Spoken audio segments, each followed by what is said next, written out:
semasa dan tidaklah terburu-buru. Contohnya mengenakan kompaun-kompaun.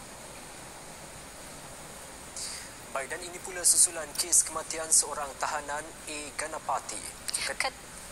Ketua Polis Daerah Gombak ACP Arifai Tarawi memaklumkan kertas siasatan berhubung kes tersebut akan dihantar ke Pejabat Timbalan Pendakwa Raya bagi memohon inkues dijalankan. Menurut beliau, selepas mangsa disahkan meninggal dunia pada 18 April, pihaknya telah melakukan bedah siasat. Kematian didapati berpunca akibat luka lama di kaki kanan yang menjejas pengaliran darah. Complicated with success. Bagaimanapun, laporan penuh bedah siasat ini kita masih belum perolehi lagi. Ini kerana barang aduan dipukul oleh pihak polis yang mangsa buat kepada magistrat semasa permohonan riman dibuat sebanyak 3 kali.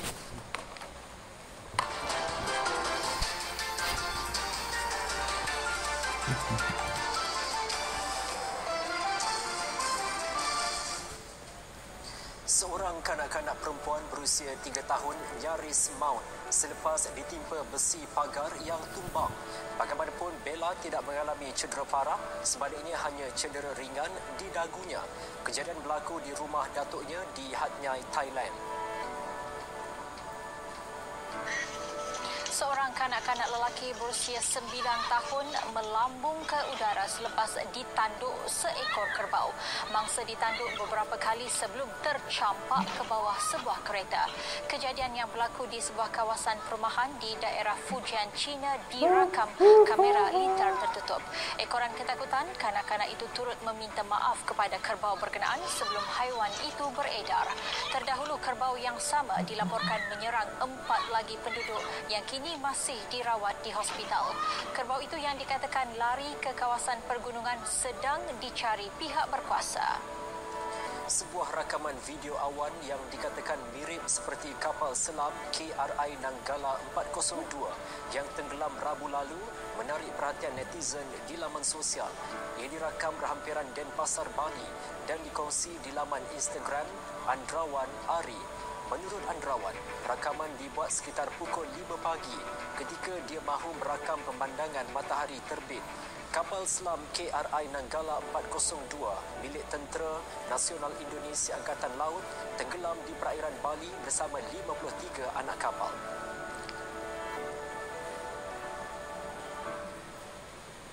Saudara, berita perdana edisi Jumaat 30 April berakhir di sini. Segera lakukan pendaftaran untuk janji temu vaksinasi COVID-19 menerusi aplikasi MySejahtera. Dan seperti biasa, teruskan untuk patuhi SOP bagi sama-sama memutuskan rantaian jangkitan COVID-19. Dan itu, Assalamualaikum. Salam hormat, kita jumpa lagi.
kebijakan rentas negeri masih tidak dilakukan, kecuali bagi aktiviti pelancongan dari negeri PKPP ke negeri PKPP melalui konsep Green Travel Bubble menggunakan syarikat dan ejen pelancongan yang berdaftar dengan OTAK, manakala pergerakan daerah dibenarkan. Nantikan pematuhan SOP, keberkesanan dan pemantauan berterusan dalam bicara naratif 9 malam hanya di saluran berita RTM.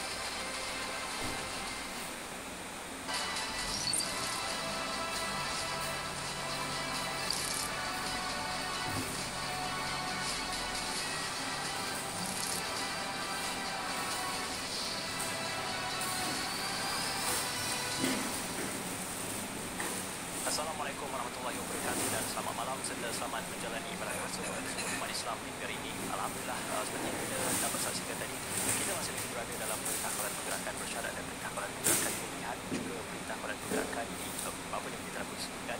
Cumanya apabila kita bercerita tentang SOP pematuhan yang dikeluarkan oleh pihak NDN dan juga Kementerian Kesihatan Malaysia, dua pergerakan itu adalah kawalan penyakit-penyakit dan berbahaya serta untuk mencegah dan memastikan kita dapat mengurangkan kerut jangkitan bagi penularan COVID-19.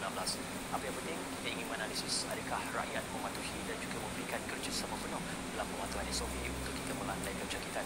Hari ini saja kes mendadak ada lebih 3,700 kes telah pun dicatatkan yang menimbulkan kerisauan apakah sebenarnya pematuhan SOP itu berjaya untuk menghasilkan satu dampak kepada kita untuk mengurangkan jangkitan COVID-19. Bercakap lebih lanjut tentang pematuhan SOP, keberkesanan pemantauan berterusan. Sekali lagi, saya Ahmad secara eksklusif malam ini kita bersama dengan Yang Berhormat Datuk Seri Ismail Sabri Yaakob, Menteri Kanan Pertahanan. Assalamualaikum, selamat malam Datuk Seri. Waalaikumsalam, selamat berpuasa kita ucapkan. Baik, Datuk Seri, kita dapat gambarkan pada setiap hari ini dan juga semalam peningkatan kes yang agak membimbangkan, 4 angka lebih daripada 3,000 kes. Apakah ini menggambarkan bahawasanya keadaan pematuhan SOP di PKPP dan PKPP kita PKP berada pada kadar memuaskan? Terima kasih RTM.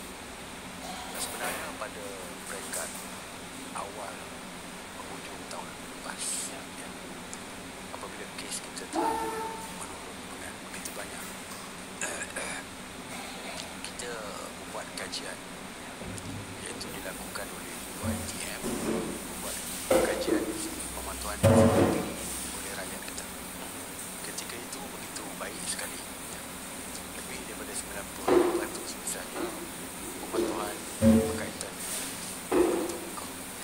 Begitu juga dengan penjarakan fizikal, lebih daripada 90% waktu itu. Dan waktu itu kita berjaya melandaikan lengkung ini sehinggalah berlaku pelanggaran di Sabah dan sebagainya. Tapi kali ini tidak ada kajian terperinci dibuat, tapi dari segi gambaran yang diberikan oleh laporan tangkapan di pihak polis setiap hari, ianya menunjukkan jumlah yang agak besar juga.